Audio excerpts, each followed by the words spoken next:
Hi everybody! You might be approaching the end of your financial year and it's the perfect time to get your Sage 50 accounts in order. The year-end process itself is simple. It doesn't matter if you're a seasoned pro or if it's your first time, it's just a few steps in the wizard. But before you dive in, there are some important checks and housekeeping tasks that will just make everything run smoothly. Things like archiving your company data just keeps it organised and improves performance. We'll show you how to create an archive and why it's a good habit. Then there's backing up your data, which is essential before making any changes, and we'll share best practice just to ensure your backups are reliable. And avoid accidental postings into a closed period by setting a lock date. It's quick to do and it saves headaches later. We'll also guide you through the year-end wizard as well, step by step, so you can complete the process with confidence. If you need to tidy up older unused records, we'll show you how to do that as well in our Delete Your Records webinar. And then we'll also cover how to clear the audit trail. It can help speed things up and we'll explain when it's appropriate and how to do that safely. So to help you to prepare, we're hosting a series of live webinars throughout January and February. These sessions will give you practical tips and demonstrations so you feel confident about your year end and keep your accounts in great shape. Don't miss this opportunity to start the new year with clean, organised data and peace of mind. Make sure you reserve your spot today at sage.co.uk/webinars, and we look forward to seeing you there.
Good afternoon, everyone, and welcome along to today's quiz, the final part of our Corrections 2025 badge series.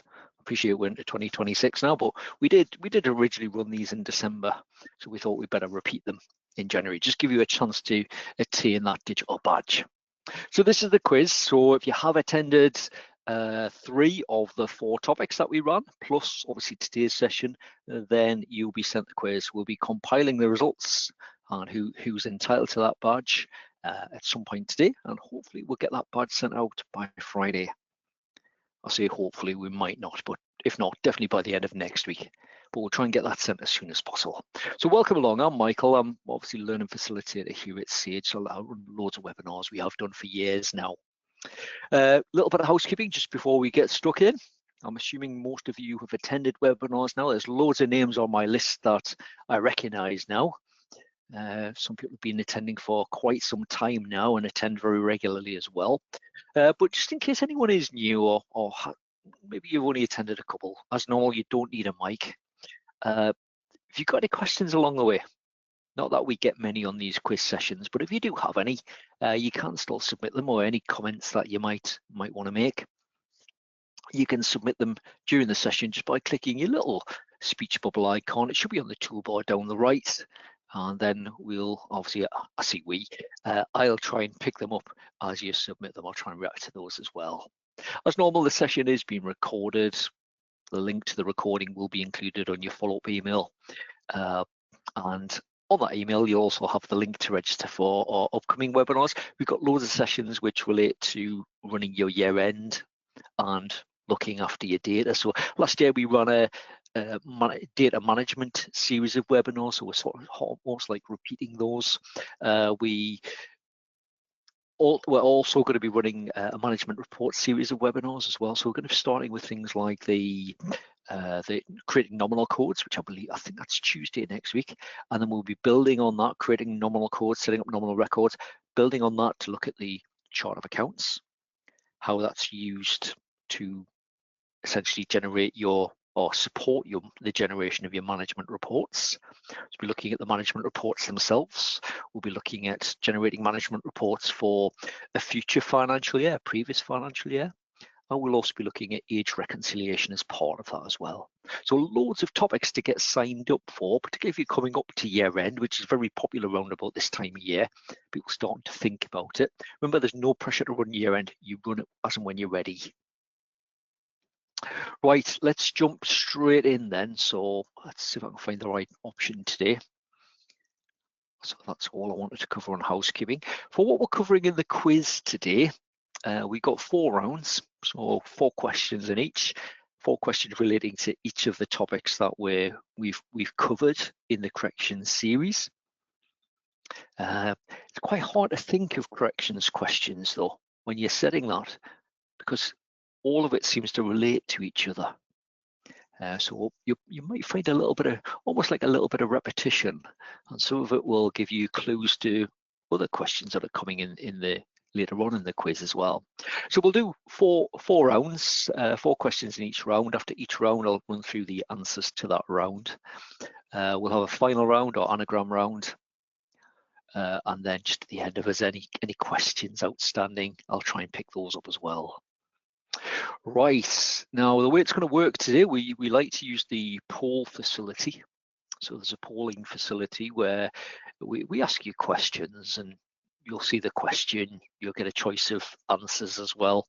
So tongue in cheek there, who's your favorite webinar presenter? It'll be along those lines. Is it Matt? Is it myself? Or is it someone else? Is it Laura maybe now? As Laura's still fairly new to presenting webinars. So you get that choice, you get the option to submit it as well. And what I'll do when I pop those on screen, I'll just wait till I get a decent percentage of you having answered. We'll close that poll. I'll show you the results, who's voted for what. We've only got 13 of you logged on this afternoon.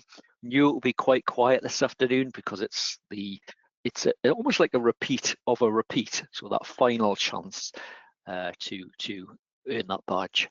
So we'll just wait till we get a decent percent of you having voted, close it down, I'll share the results so you can see who's voted for what. And then, as I say, at the end of each round, I'll go through some answers. Now, think of this as an opportunity to test your knowledge, what you've learned. Maybe if you've missed any sessions, maybe what you already know. Results, they aren't marked, so there's no pass mark for these sessions, which is a good way for you to test your knowledge, see if there's anything you need a bit of a recap on. Maybe is there any questions that spring to light on the back of it? So see how you get on. Keep your own score. We'll ask about that towards the end and just see how you do. So good luck, enjoy it. So we'll start with round 1. And all of my polls have disappeared, so let me just try and find them. That would help. And first question, round 1. I'll pop that on your screen there. So if you edit the critical field of a transaction, what is the impact? Is it simply A, the original transaction updates, or is it B, the original transaction updates but a deleted copy is also posted? So what do you think for that one?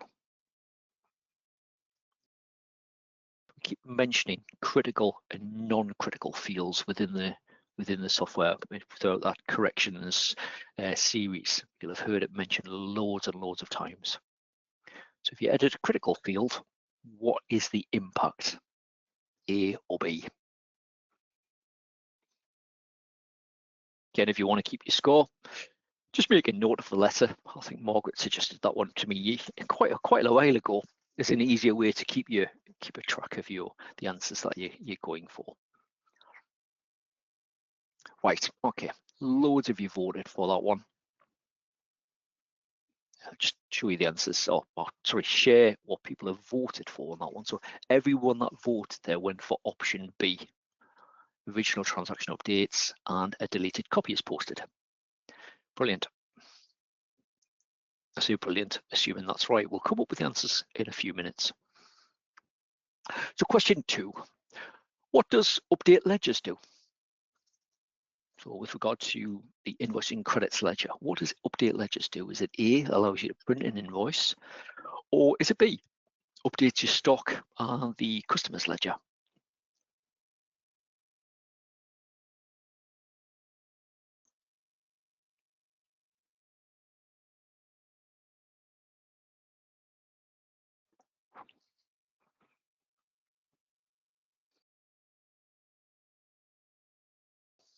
If you are sat there thinking, oh, I'm really confident with this one, these are the types of questions that people do contact our support team about. So you may have already known it, you may not, but as I say, these are very common questions. And common questions that people either they go through the Sage Assistant, the online help, or search or help center for as well.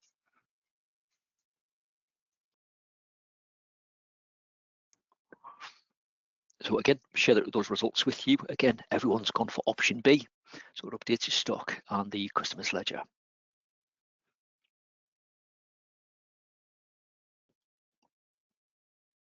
Quickly moving on, question 3. So question 3, I have posted a purchase invoice and it has been paid with a purchase payment. How do I reverse this manually? Is it A, post a credit? Or is it B, post a credit note and a refund?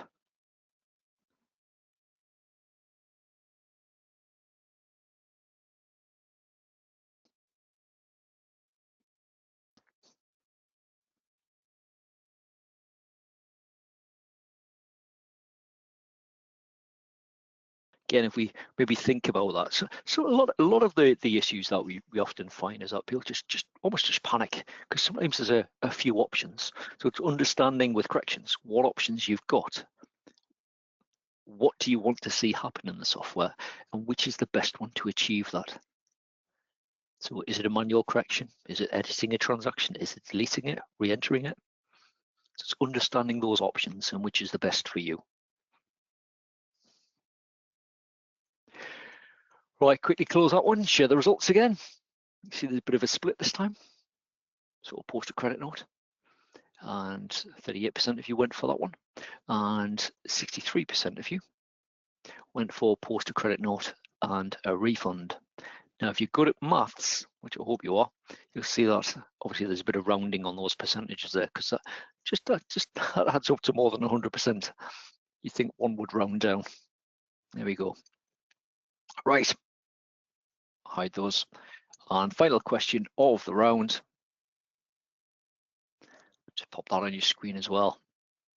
I have incorrectly matched a sales credit to a sales invoice. What is the easiest way to fix this?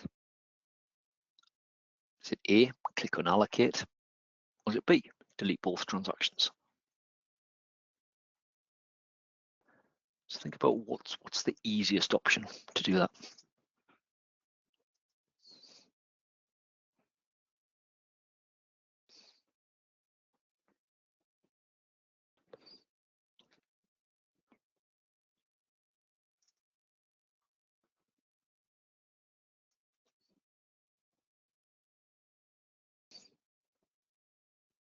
What's coming through thick and fast, so just wait for a couple more and then I'll share that with you.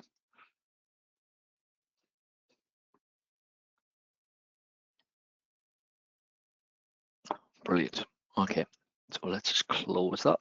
And I'll share the results. Everyone going for the click unallocate option.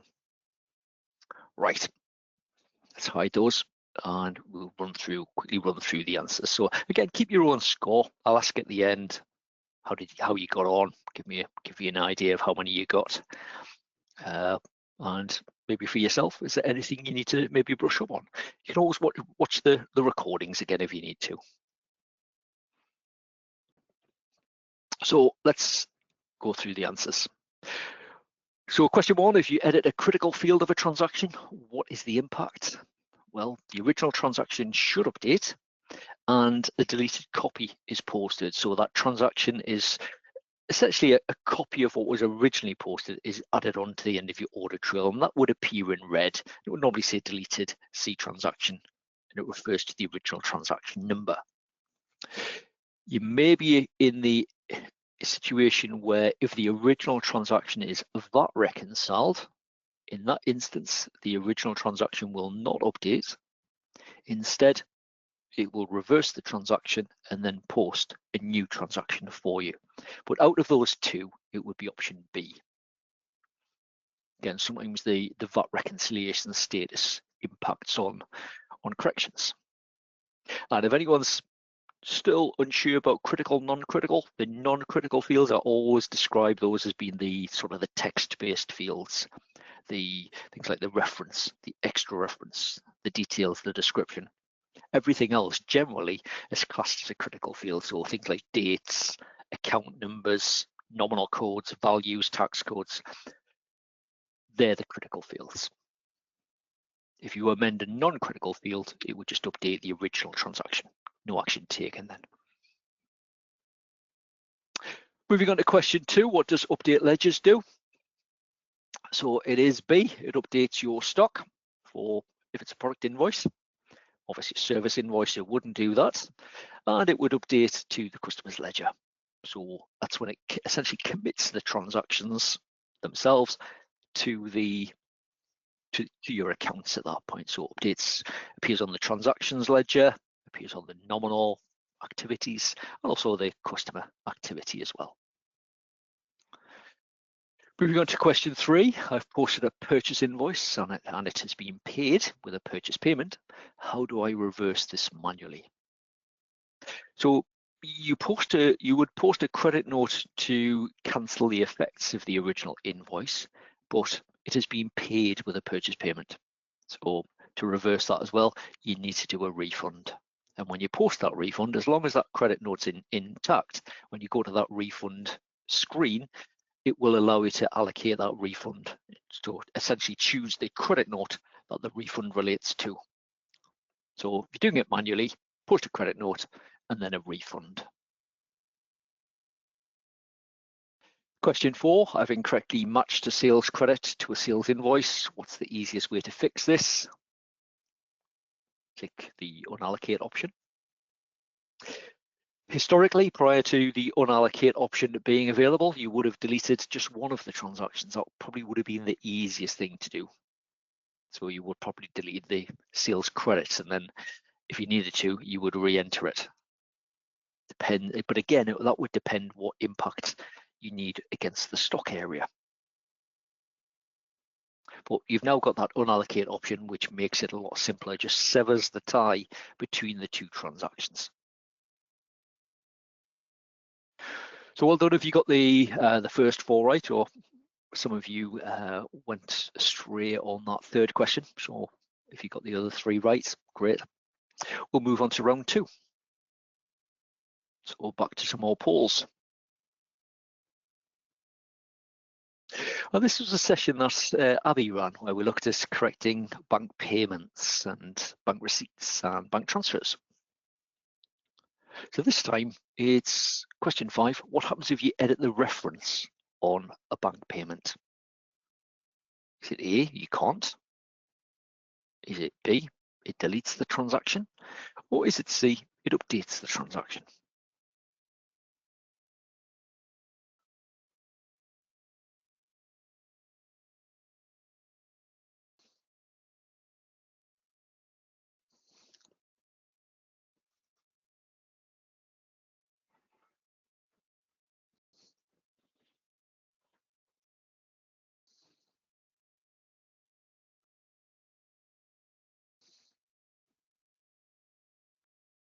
Okay, loads of votes coming through quite quickly.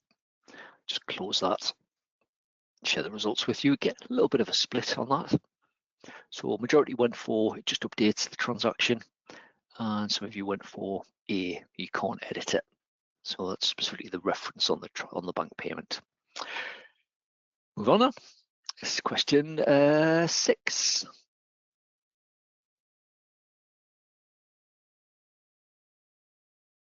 So question 6 is, you can, statement this time, you can edit a bank reconcile transaction. Is that true or false?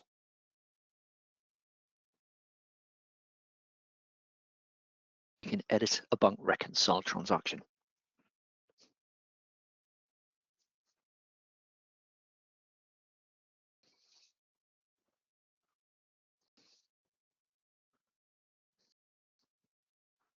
It's one of those, normally when you mention the word, if it would just said you can edit a bank transaction, you might think a bit more confident on that one. But as soon as you think, is it, if it's bank reconciled, ooh, does that throw a spanner in the works or not? So which do you think? You can edit a bank reconciled transaction. Great, loads of votes coming through there really quickly.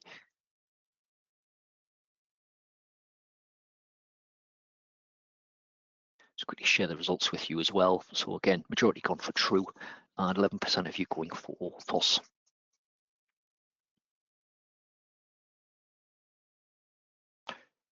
Right, on to question 7. Question 7, you've selected the wrong bank account on a bank transfer. Which option is best? Would you just edit the account on the transaction? Would you delete it and repost it? Or C, reverse the original transaction and then repost it?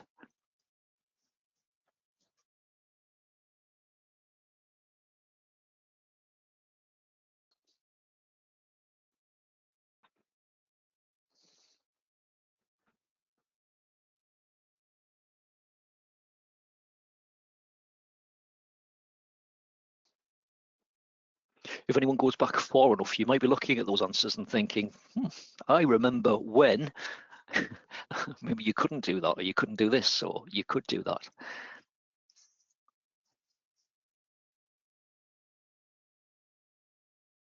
So obviously some of the answers, when I look at them, you can see that they've changed over time. Again, we'll just close that, share the results with you. So again, majority going for option A, just edit the account, and 11% of you going for option C, reverse the original transaction. No one going for delete and repost. And then the final question of round 8. Final question of round 2, which is question 8. Pop that on your screen. So what does CP stand for? Some of you might have never seen this before. Some of you will think, well, that's an obvious one. But what does CP stand for? Is it A, customer payment? Is it B, card payment? C, credit payment? Or is it D, cash payment?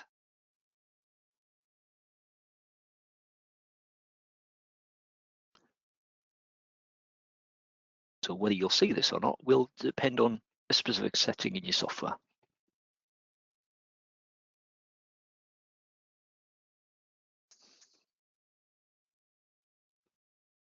So what does CP stand for? Customer payment, card payment, credit payment, or cash payment?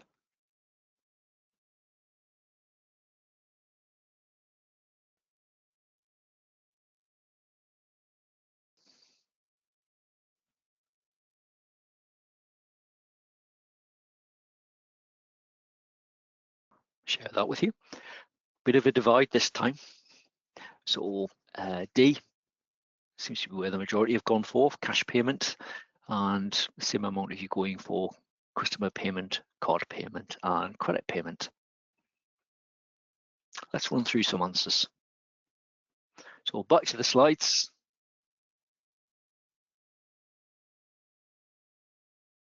Question 5, what happens if you edit the reference on a bank payment? I think I gave this one away in the previous round when I was talking about critical, non-critical fields, those text-based fields.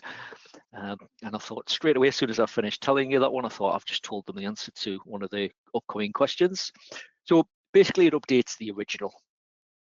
So it was option C, that answer C, that one. So again, critical fields are the text-based ones: reference, extra reference, details, and description. So whatever you change on those, it doesn't matter whether it's VAT reconciled, bank reconciled, you'll be able to edit a non-critical field and it will just update the original. So quite handy, quite forgiving if you're prone to your typo here and there when you're entering text. Question 6, you can edit a bank reconcile transaction. You can. It makes no difference. It will give you a warning here and there, a message that you've made changes to a bank reconcile transaction, particularly if you go and try to delete one. But if you edit it, which you can do, it will enable you to make changes. And remember, so a couple of those edit fields, you can actually change whether the transaction is bank reconciled or not. So there's a little tick box for that one. And if it is ticked, it will include a date as well. So when the transaction was reconciled. So it also means that you can manually reconcile them that way when you're editing as well if needed. But answer was A, you can. Question 7, you've selected the wrong bank account on a bank transfer. Which option is best?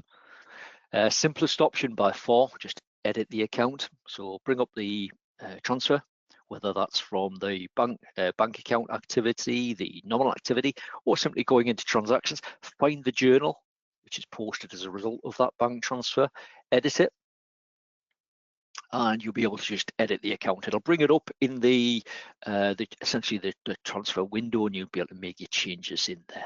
So it makes it really easy these days. Again, what I was mentioning when we're talking about the question, historically, before you could edit journals, you would have had to either post a manual correction or reverse that manually and then repost it. A few different options these days, but it makes it really easy just to edit the account.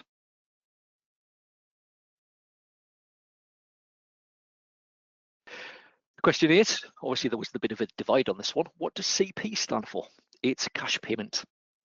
So CP relates to cash payments. You might see a CR as well, cash receipt. So it's something that occurs, and I'll just quickly share my screen for this one.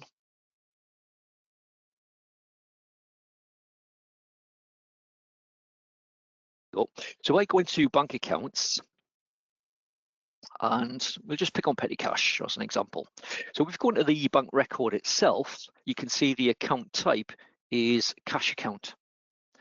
If I type in an unused number, you'll see that I can now change the account type, and it gives me 3 options: check account, cash account, and credit card account. So depending on your account type, when you go to post a bank payment using the bank payment option, if it's a check account, it will post that as a BP. If it's a cash account, it will post that as a CP, a cash payment. And if it's a credit card account, another one that you might not have come across, you will see that as a VP, a Visa payment.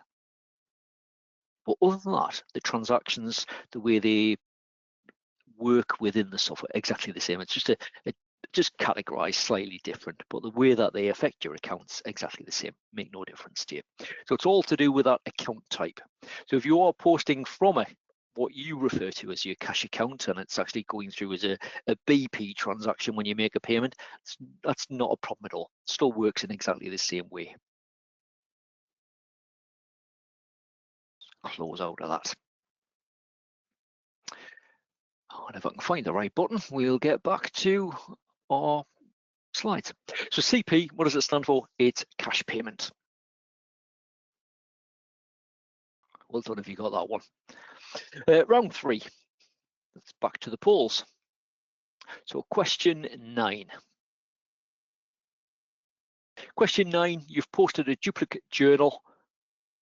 What is the best option? Is it manually reverse it? Is it B, delete it? C, edit it? So what's the best option in that scenario?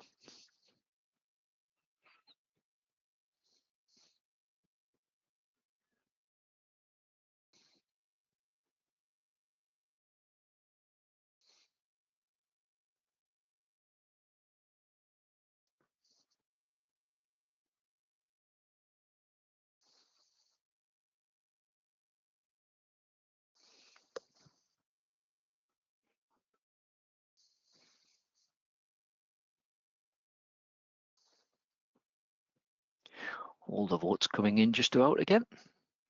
Brilliant. But again, as you can see, bit of a divide there. So 40% if you're going for A, manually reverse it, B, 50% if you're going for that one, delete it, and 10% if you're going for option C, edit it.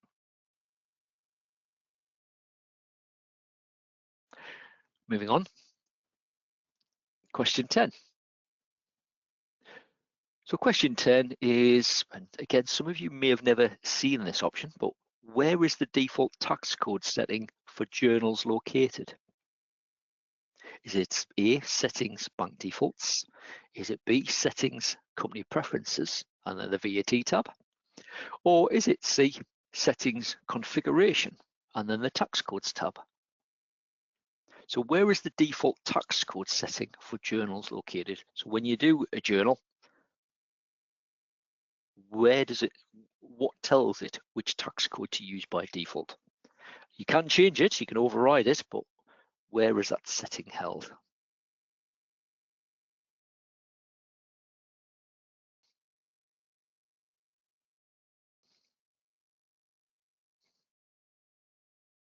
This is a setting over the years that I've seen when I used to work on the telephone support lines all those years ago.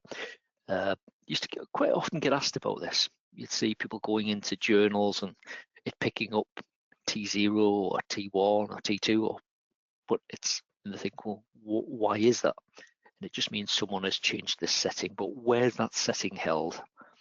So bank defaults, company preferences, or the configuration area. Nice split on this one. So we've got a 50-50 split. Half of you going for settings, company preferences, VAT tab. The other half going for option C by the configuration and tax codes area.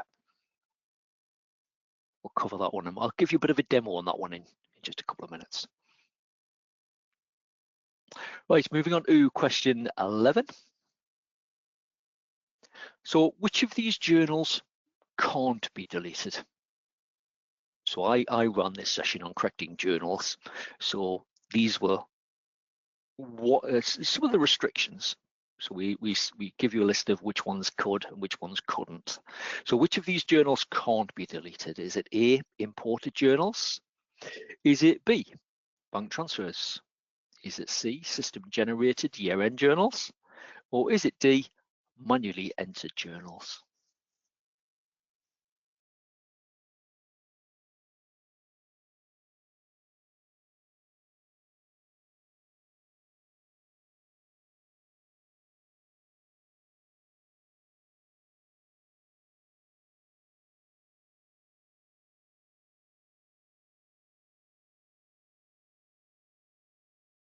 Right, again, votes coming through thick and fast there.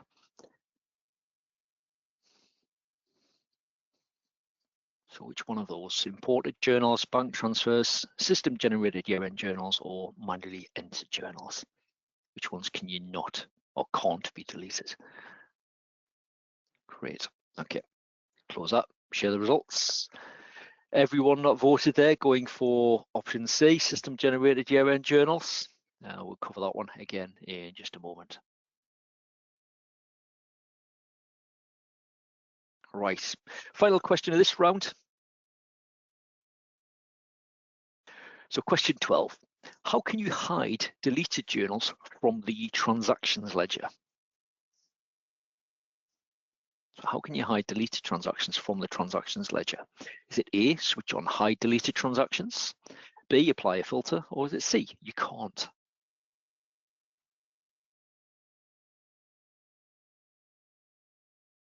So those transactions, when they're deleted, they appear in red. They're on that list. First of all, can you hide them? Can you not? And if you can, which of the A or B would do that, if you can?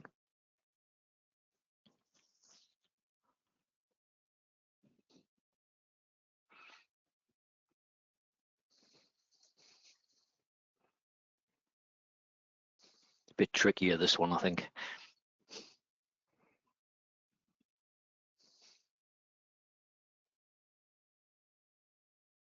Right, so just over, we've got about 3/4 of you voted there, so great. I'll close that one down, share the results with you. So 56% of you that voted went for option A, switch on hide deleted transactions. And 44% of you going for option B, apply a filter. Nobody going for the last option, saying you can't do that.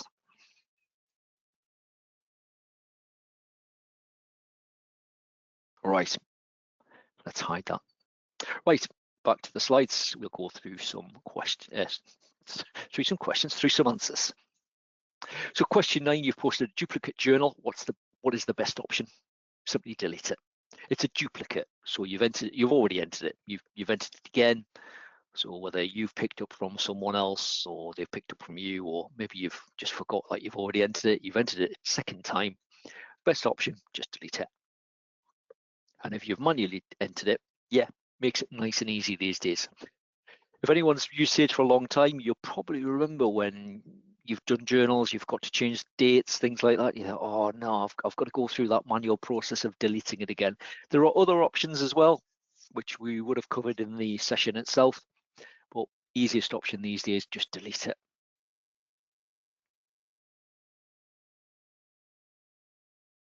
Question 10, where is the default tax code for journals located? It is within settings, company preferences and VAT. By default, it would pick up your T9 tax code, but where is that specified? So it's company preferences, VAT. I'm going to show you this one. Let me just quickly share my screen. So when we go into nominal codes and we click journal entry, you've got your tax code column here. So as soon as we start entering something, you'll see it picks up a T9. So it picks up the non-VAT-able tax code. So we've got that specified as T9. That is actually held. I'll not see if any changes there. If we go into settings, company preferences,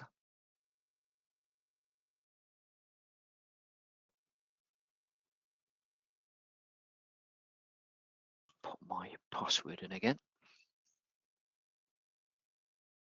So on the VAT tab, you've got this second entry here, the non-VAT-able tax code. So that's where it's picking it up from. If you were to change it to something else, and it will be set to T9 by default, but if you were to change it, it'll pick whatever nominal code you've specified instead. It's one of those, if chances are you'll never ever do that, but we sometimes go in and people will see it change to things like T0, T2, just because they're 0% as well by default. But it should be set to T9 by default. So that's where it's picking that up from.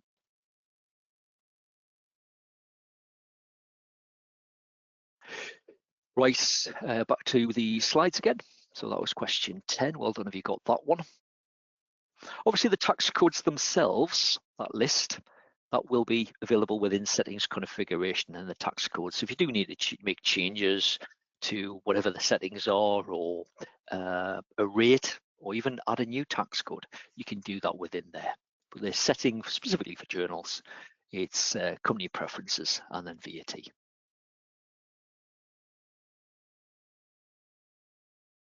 Question 11, which of these journals can't be deleted? It is system generated year-end journals. Other ones to maybe mention as well, just as a bit of a reminder that can't be deleted. If anyone uses the month-end option, and so in Sage 50 Accounts Professional, if you use the month-end option to post accruals, prepayments, or depreciation, those journals can't be deleted or edited really for that matter. So you're pretty much stuck for those ones. Again, the importance of maybe taking a backup before you run the year end. just in case there was some sort of issue. Other ones that you can't do as well, the other one worth mentioning is if anyone uses Sage 50 Payroll and uses the nominal link to post those transactions across to Sage 50 accounts, so transferring your salary information across, those journals again cannot be edited once they've been posted into Sage 50 accounts. So it would either have to be a manual correction or reverse it and repost. So option C was the right answer there. I think everyone got that one. And then the final question, this had a bit of a divide, this one. How can you hide deleted journals from the transactions ledger? So we had there, the right answer is apply a filter. So you can't just hide them. Let me see if I can show you this one. Go back to my screen. If I quickly post a journal, doesn't really matter what it's for, we'll just do a 2-line journal, make it nice and simple. Just use those first 2 nominal codes. Let's do 1,000, and we'll do £1,000 as a credit. And I'll just put my initials in there as well. So we save that one. And then what I'll do is I will delete the transaction. So we'll just pop into transactions, find the journal. It's this one at the bottom that we just entered. So we'll be able to delete that. So I'll just click yes to that. It shows me the journal. I'll just click delete. So yes to that. So that now appears in red. Similarly, if you've amended a journal, what it will do, it will cancel the original journal, show that in red, and it will post the new journal on the bottom. But these transactions appearing in red, and it goes for other transactions as well. How can you hide them? Well, if we go into settings and company preferences,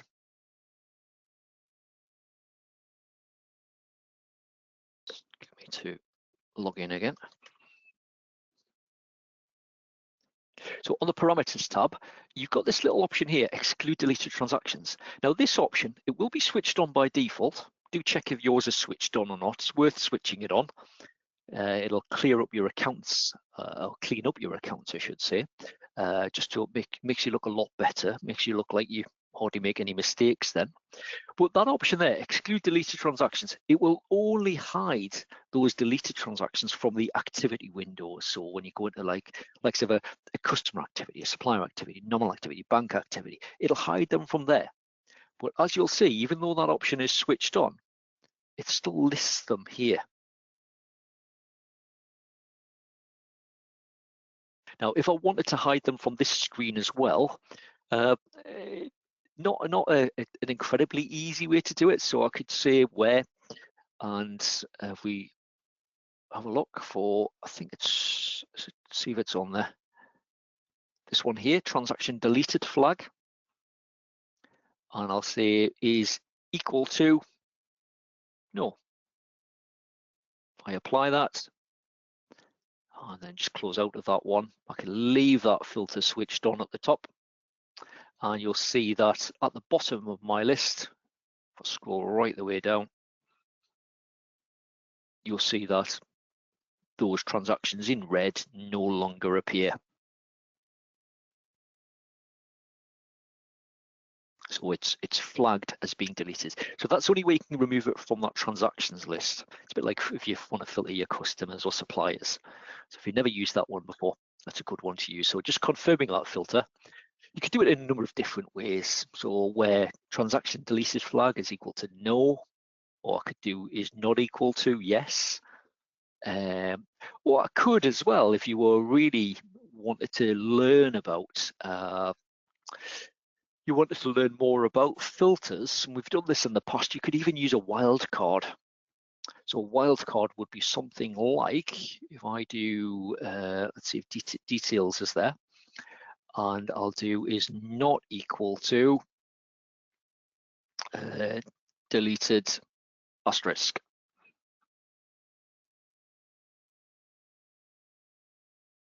And again, if I scroll down to the bottom, I don't see it. So that wildcard, what we're saying there is, show me the transaction where the details field is not equal to where it starts with the word deleted followed by any text. That's what that asterisk does. You find more information about wildcards in our help center, but definitely the easiest one. If I go for, just click onto that one, I'm looking for transaction deleted flag, and then it's just a case of is equal to or not equal to. So I'll do is not equal to yes, apply that.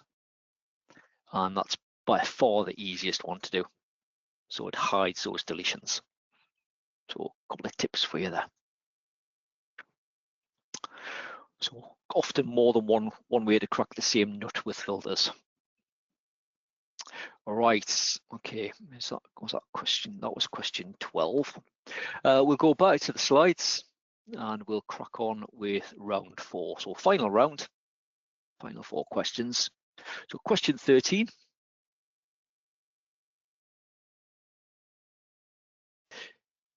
If a VAT return has already been reconciled, you can simply edit the transactions included in that return to correct errors.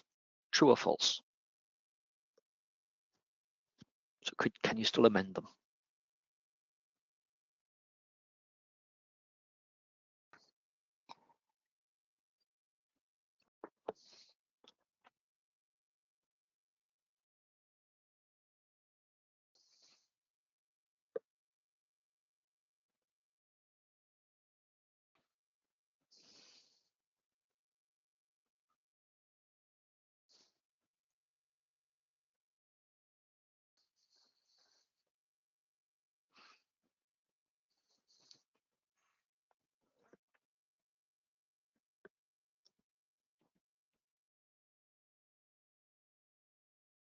Right, okay, votes just about through there, so we'll close that one.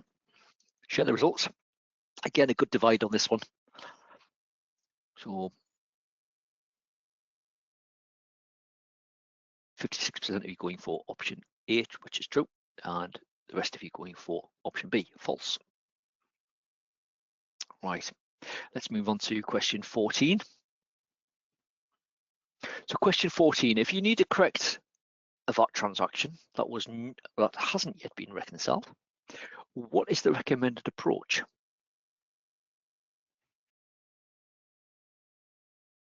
Is it A, edit the transaction directly to update the VAT details? B, delete the transaction and re-enter it from scratch? Or is it C, reverse the transaction?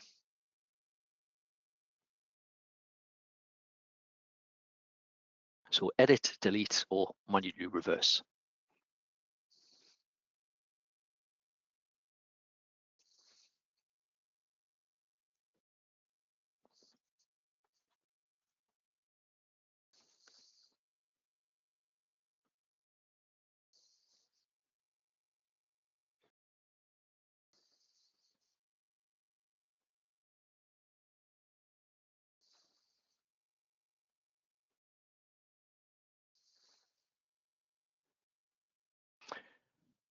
Great, okay. So we've got a big chunk of you having voted for that one now. Just close that again, I'll share the results with you. See what people have gone for. Everyone's gone for option A. Just edit the transaction directly to update the VAT details.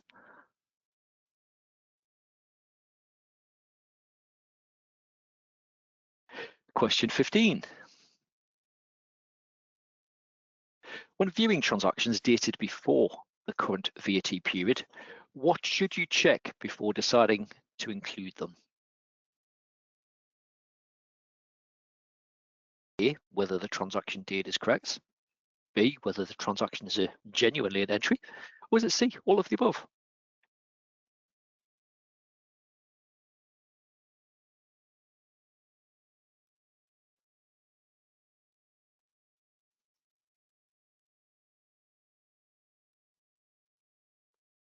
So which do you think?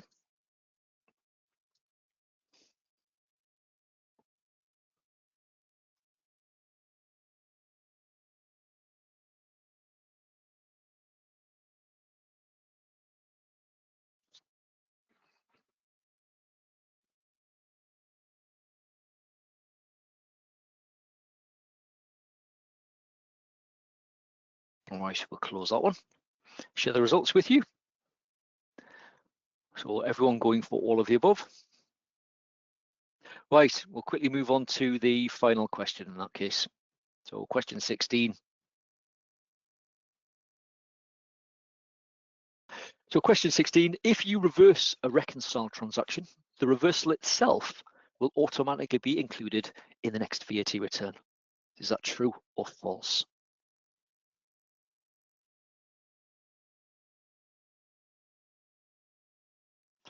So you've got a VAT reconciled transaction essentially. You can't just delete it because it's VAT reconciled, so it needs to reverse it. So that's when you would get the option, rather than are you sure you wish to delete this, it will say are you sure you wish to reverse this transaction. It'll post a reversing transaction for you. So what will happen with that transaction when you next run that VAT return? Will it be included or not? The reversal transaction.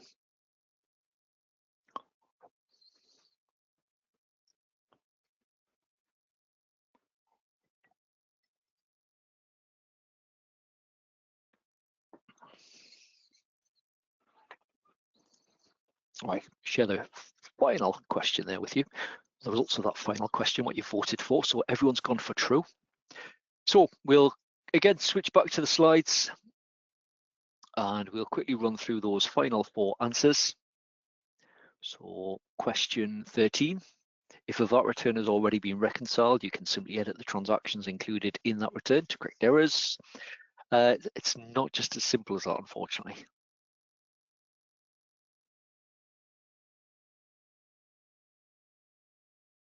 So it's one of those, and possibly this is the wording of the transaction as well, I think.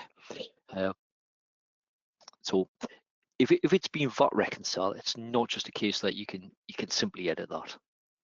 There are certain restrictions. It's one of the biggest restrictions of the lot, that one, the fact that it's VAT reconciled.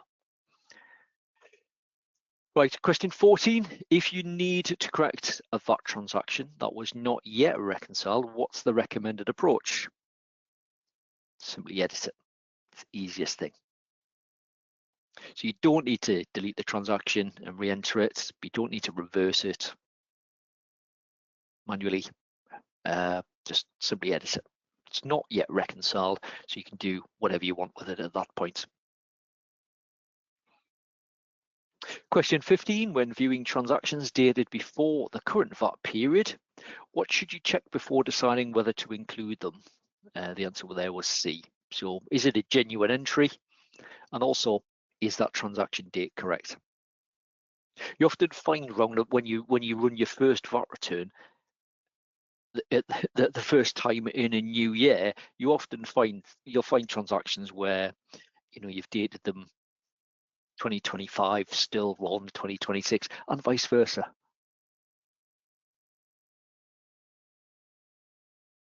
So you might be trying to date something back to the likes of December, and you're now in the habit of keying in 2026. You just forget to change it.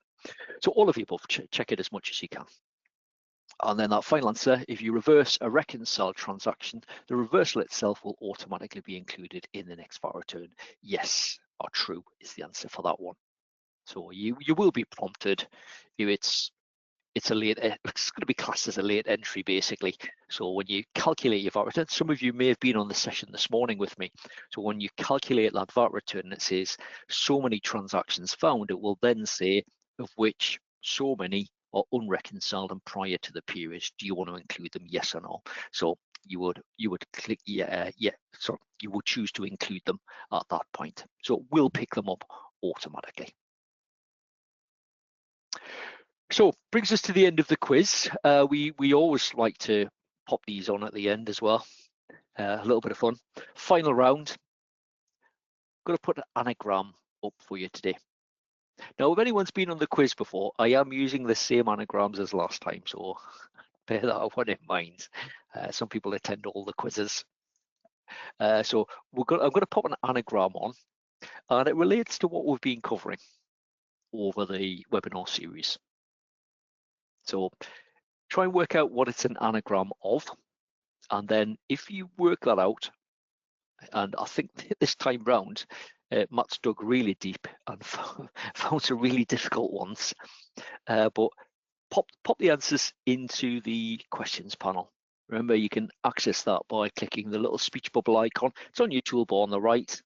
Have that open, type in the box and click submit. So first one, anagram 1. So your clue for this one is irreversibly considered. So, and the anagram is accident lover.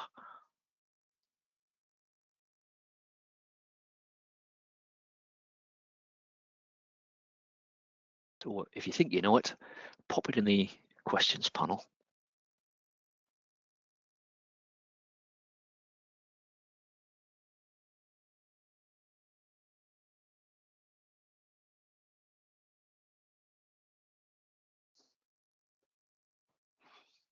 Gemma, you're straight in there. Just give it another moment to see if anyone else gets it.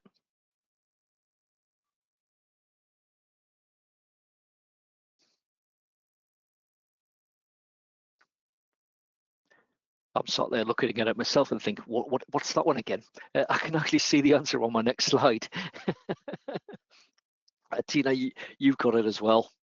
Anyone else before we move on? I'll show you the answer.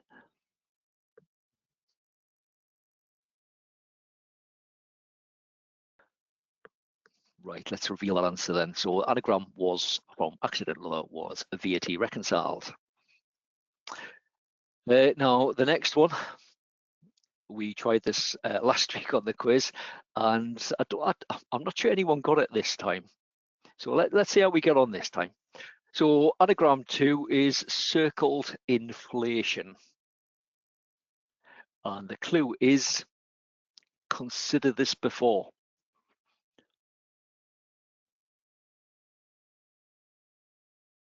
Now, Matt created this anagram. He came up with the clue as well. Not sure that's much of a clue, but there we go. So circled inflation, what's that an anagram of?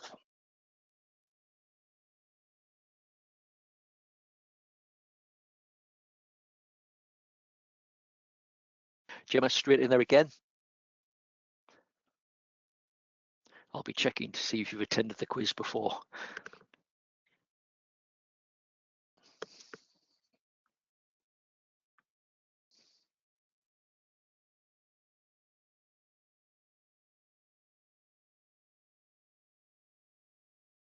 Can anyone else come up with it?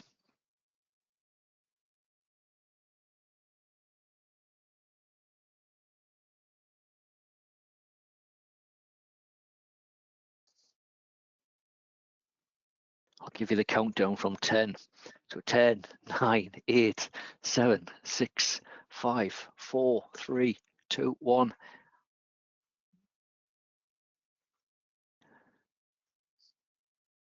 Margaret, you were nearly right. It's the answer to that one is non-critical field. So Gemma, yeah, you got it. Yeah, you said you did attend the last time. So yeah. Okay, so just a bit of fun that we like to tag on the end. If you've got any final questions or comments that you want to make, obviously you've got your opportunity to pop that on the survey that'll pop up as you leave today's session. What did you think of the quiz? Let me know about the wording of the questions as well. Did you find them confusing? Were they okay? We always sit there and debate these questions quite vociferously as well at times as to are they explained, are they are they ambiguous, that type of thing. But let us know, pop it on the survey if you've got any thoughts on the questions that we've added, and just whether you think the quizzes are useful or not, just to test your knowledge. Now remember, the session has been recorded. If you do want a bit of a recap, along with all of the other sessions as well, they're available as well. There's loads of recordings available, so if you do need that bit of a recap, do check those out. Just to remind you, loads of webinars, links will be included on your follow-up email. You'll get the opportunity to sign up for those. They currently run up to the end of February at the moment. If you've got any thoughts, ideas of sessions you'd like to see for March, particularly if it's a new session, if you can think of anything, then let us know. Just to let you know as well, you'll start hearing about this more and more over the coming months. We've mentioned things like Community Hub, which is a great online resource, the forum. But you'll start hearing about Sage 50 cloud accounts. So we're going to have a what you would term a fully native cloud version of Sage 50 accounts. So if anyone uses remote data access, it's going to be much easier to set up this one. You'll just use your browser to access it. So it'll work almost exactly, well, given the limitations of working in the cloud, but generally it will work in exactly the same way as it currently runs, but it will be cloud-based. So that will mean going forward, you'll not have any installation thing, any queries of that nature. Means that you won't need to set up remote data access going forward. You'll just be able to use your browser, go to the relevant website, log on, and you'll be able to access your accounts. So watch out for that. It's sort of hot off the press still, that one, but that will be coming possibly, I think, realistically, probably towards the end of March. So watch this space. Let me very quickly thank you for coming along. Hope you have enjoyed it. You found it useful. Do take that minute to complete the survey. It should pop up automatically as you leave. Watch out for your follow-up email. Get yourself registered. Loads of sessions booked in. And hopefully I'll see you again very, very soon. Many thanks.